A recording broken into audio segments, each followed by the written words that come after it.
Merci à vous tous qui êtes abonnés et qui êtes fidèles à cette chaîne MC Kalenga. Nous vous disons merci dans le nom de Jésus-Christ. Nous vous saluons et nous vous disons shalom chez vous tout en vous remerciant, mais en remerciant également la propriétaire de la chaîne pour qui nous avons beaucoup de reconnaissance de nous avoir fait grâce de passer régulièrement sur sa chaîne. Alors, des choses que le diable ne veut pas écouter, ce sont des choses qui exposent ses faiblesses, des choses qui font voir clairement que sa position à l'égard du chrétien n'est pas ce que il voudrait nous faire croire. À travers le message de l'évangile, nous avons la révélation de la puissance, de la force, de la domination du chrétien et la position que nous occupons au-dessus de. Nous l'avons vu la fois passée, Éphésiens chapitre 2, le verset 6 disait que Christ, le Père, disait que le Père nous a ressuscités ensemble avec Jésus-Christ et nous a fait asseoir ensemble dans les lieux célestes en Christ. Et Éphésiens chapitre 1, le verset 20, nous faisait comprendre que là où nous sommes assis avec Christ, en fait, nous sommes au-dessus de tout pouvoir, de toute puissance, de toute principauté, de tout nom qui peut être nommé non seulement dans le siècle présent, mais également dans le siècle à venir. De par la position que nous occupons, cela prouve déjà que nous sommes au-dessus de tout et que le diable n'a aucun pouvoir sur nous. Et si vous continuez la lecture dans Éphésiens chapitre 1, le verset 21 à 22, on nous dit que c'est le Christ qui est la tête, c'est lui à qui Dieu a donné toute la domination. Nous sommes son corps. Et la Bible précise quelque chose de très important, qu'il a tout mis sous notre pied. Remarquez que si c'est nous qui sommes le corps du Christ, alors le diable est sous notre pied. L'évangile vient révéler justement que le diable a déjà été vaincu et qu'il est sous nos pieds. Le diable n'est pas un vis-à-vis, celui devant lequel je me tiens et nous commençons à nous battre. Pas du tout.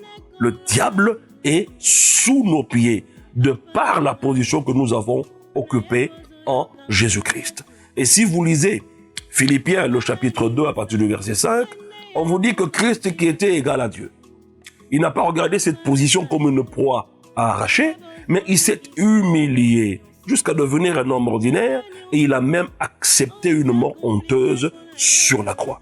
Et de cette façon, remarquez très bien, la Bible va nous dire que Jésus a reçu le nom le plus élevé. Alors, qu'est-ce que nous voulons dire par là? Nous voulons dire que lorsque Christ est venu sur la terre et qu'il a marché physiquement sur la terre, aussi longtemps qu'il n'était pas mort, il ne nous avait pas encore atteints. Parce qu'en ce moment-là, l'homme était dans la mort spirituelle. Et dès lors que Christ arrive sur la terre, certes, il était au contact des hommes, mais il n'était pas encore allé dans la mort. Il est allé là-bas, dans la mort, pour nous récupérer. Parce que c'est là que nous étions. Il est allé dans les régions inférieures de la terre et de là, il nous a pris. Remarquez très bien que du plus haut niveau qu'il soit, que Christ était égal à Dieu, il est allé au niveau le plus bas qu'il soit et de là, il nous a pris. Et qu'est-ce qu'il a fait de nous par la suite? Il nous a emmenés au niveau le plus haut qu'il soit, assis avec lui, Jésus-Christ, dans les lieux célestes. Vous devez comprendre, mes chers frères, que Christ nous a emmenés de tout en bas à tout en haut, des profondeurs vers les hauteurs, du plus bas niveau qui soit au plus haut niveau. C'est là que Jésus-Christ nous a conduits. C'est une chose de connaître le gouffre dans lequel nous avons été tirés, mais c'est aussi une autre chose de connaître la position à laquelle nous avons été placés.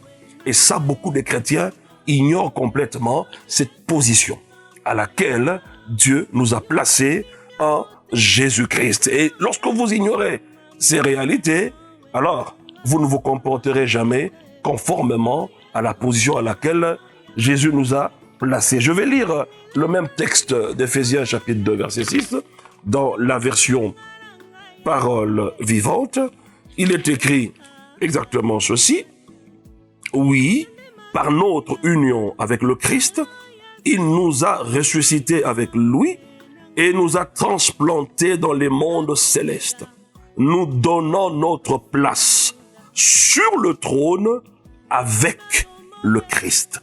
Il nous a donné notre place avec le Christ sur le trône. Remarquez que nous opérons à partir du même trône que Jésus-Christ. En d'autres termes, l'autorité de Jésus est la nôtre. Le pouvoir de Jésus est le nôtre. La gloire de Jésus est également la nôtre. La Bible continue en disant qu'il nous a certes placés sur le même trône avec le Christ dans le royaume qui n'est pas d'ici-bas. Et le verset 7 nous dit pourquoi?